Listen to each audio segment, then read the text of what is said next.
for exercise 1.5, we're going to look at question 13e. Okay, so we're trying to solve the following inequalities. Now remember, with inequalities, you treat them like, you treat the inequality here like an equal sign, unless, unless we multiply or divide by a negative number. Okay, so we leave the inequality sign as is, whenever we divide or multiply by a negative number. So let's proceed with solving this inequality. So I can subtract 4 off both sides. So I get negative 10. Now I multiply both sides by 3. So you get negative 30. Now you notice the inequality still stays the same because I haven't multiplied or divided by a negative number. Well, that's about to change. If I divide both sides by negative 1 or multiply both sides by negative 1, that becomes positive y. I need to switch the sign because I've just multiplied by a negative number. So that becomes 30. So y is greater or equal to 30. Okay, so the golden rule is whenever you multiply or divide by a negative number, you swap the direction of the inequality. Now let's look at question 16 as well. So 16 is a worded inequality question.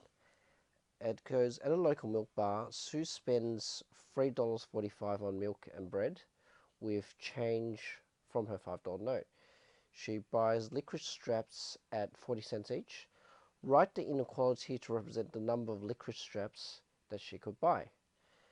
Okay, if she has $5 and she spends $3.45 on milk and bread, she's actually got $1.55 left. Okay, so we know that licorice straps cost 40 cents each.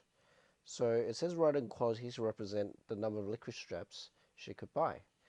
So the number of licorice straps would be less than or equal to $1.55 divided by 0.4, because we need to know how many 0.4s or how many 40 cents fit into $1.55, and she can only buy that much.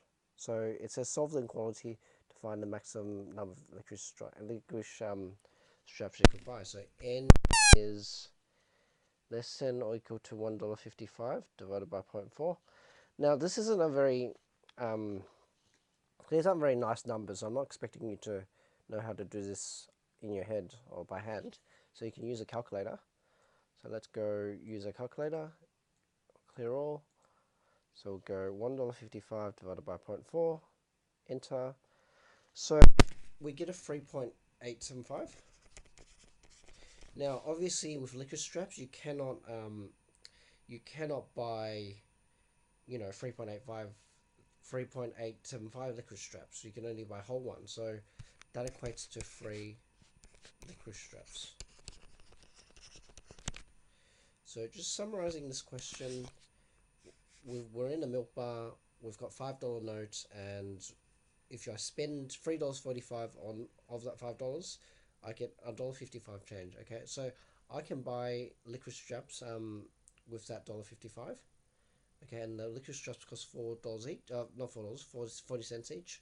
So I can essentially buy 3.8 licorice straps, so which means in the whole terms, I can only buy 3 licorice straps because I don't have quite enough to buy 4. Okay, hopefully this helps.